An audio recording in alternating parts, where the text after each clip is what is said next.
If it all ends like this, why bother?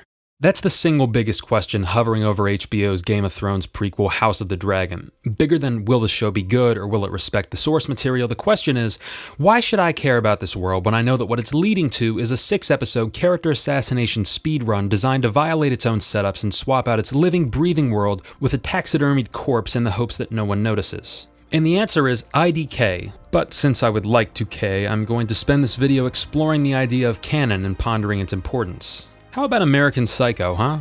Great little movie. Pitch perfect satire of Wall Street culture, a little black comedy, little surreal horror, more than a little meme potential. Every line of it is written and delivered with acute purpose, and it's remembered as one of the best films of the 2000s. Did you know American Psycho has a sequel? Yeah.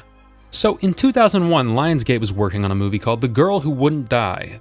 Production had already ended when some executive realized that Lionsgate could make more money if they rebranded The Girl Who Wouldn't Die as a sequel to their most recent hit, American Psycho. A little voiceover was added to explain that this guy, who the protagonist kills in the opening scene, was actually Patrick Bateman. And just like that, American Psycho 2 became the official canon sequel to American Psycho.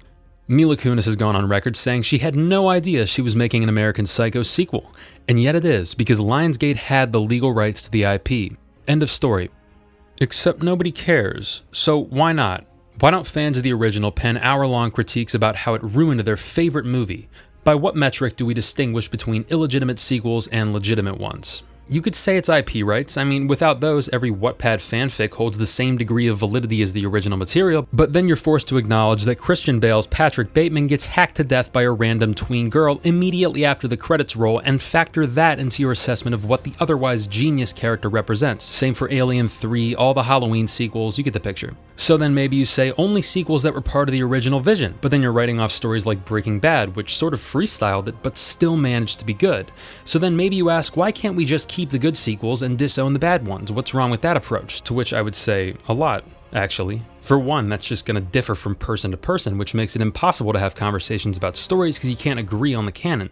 And also, what about a single bad episode in a show or series, but that episode still progresses the plot in a meaningful way and delivers payoffs that were set up in prior good episodes? You can't just ignore the bad. You'd have to create a headcanon that reworked and contradicted the source material. And at that point, why bother? You're clearly not invested with what is happening on the screen, just what could be happening on the screen.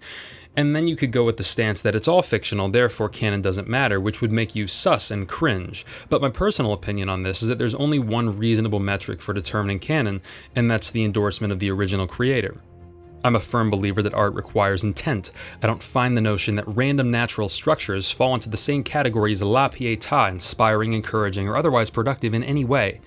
It's like saying the input of human genius means nothing because we're all just floating in vibe land and it's all subjective and, oh, you're depressed? Yeah, I wonder why. And if art requires intent, then the intent of the artist isn't something that can be written off as just another opinion. It matters. Therefore, the original creative team has the unique ability to decide what's canon and what's not, even if that act entails a little more than a thumbs up in the direction of a new creative team. A bit flimsy? Yeah, I know, but it means that when Robert Zemeckis dies and Hollywood pillages his grave for the Back to the Future rights and makes the 4th installment that he's been firmly against for decades, I get to say no, and I get to explain why. But we're talking about an adaptation, and that's a whole nother melon. Assuming you felt the way I and most people did about Game of Thrones Season 8, you probably hoped another show based on the same source material would distance itself. But when the promotional images and teasers started rolling in, I think we all realized that that was a ridiculous thing to want. This is HBO we're talking about. This is a mega corporation taking a calculated risk on the continuation of an IP that failed on a basic consumer satisfaction level. Turning to self-aware meta-humor wasn't an option, tonally speaking, so there was really just one choice they had to make. Do we adapt the source material as if Game of Thrones never existed, or do we repurpose every prop, every set, and every leitmotif to ensure the audience that this is the same Westeros they once loved? I suppose if you're a studio executive, that's a no-brainer. House of the Dragon Episode 1 kicks off with a text block that directly references Emilia Clarke's Daenerys. It comes right out of the gate screaming, I am a Game of Thrones prequel. I exist in the same TV universe as Dany kind of forgot. And I find it funny, because I'm sure HBO does know how badly they fucked up. Like, Game of Thrones had a writing-savvy fanbase. I think, pound for pound, the most writing-savvy fanbase of any show ever. You look at the comments under an early Game of Thrones clip, it's people analyzing the script word for word, admiring the raw brilliance of its dialogue, because oftentimes there was nothing else. Just two people in a room. I got sucked right into it. I became a better writer because of this show, but it was an international super hit too, so the viewer base also consisted of less writerly types, people who just wanted to root for their favorite players and immerse themselves in a uniquely thrilling fantasy world. And whereas most high-profile storytelling implosions create a rift between what I'll call, for lack of a better term, the thinkers and the feelers, Game of Thrones pissed them both off simultaneously. The thinkers saw Daenerys become a genocidal maniac overnight and said that makes no sense and defies the established logic of her character, and the feelers saw Daenerys become a genocidal maniac overnight and said, I don't like this, why is my girl doing this? I don't want to watch this show anymore. And just like that, Game of Thrones evaporated from the public consciousness. I'm sure the decision to resurrect GOT's production design was an easy one, but I mean easy in the same way that choosing to repair an almost totaled car is easy. And yet, there is one moment in the premiere that goes above and beyond this dutiful corporate peddling and makes me think HBO might actually want to redeem the original show. Towards the end of the episode, Viserys I tells Rhaenyra about the Long Night and the White Walkers and how only a Targaryen can defeat them, which is laughable considering what actually happens, but also completely unnecessary. Rhaenyra's character from Fire and Blood is perfectly functional without this, but it was added, very deliberately, like they were trying to connect the two shows on a deeper thematic level after everything. And do you know what the worst part is? Episode 1 of Fire and Blood is awesome. It's a superbly written, close-quarters family drama that reminds me of early GOT. The scenes with Viserys especially are brilliant, almost as brilliant as King Robert's. Care is taken to ground the story in ancient values, the dissolution of which was, to me, an under-hated aspect of Season 8.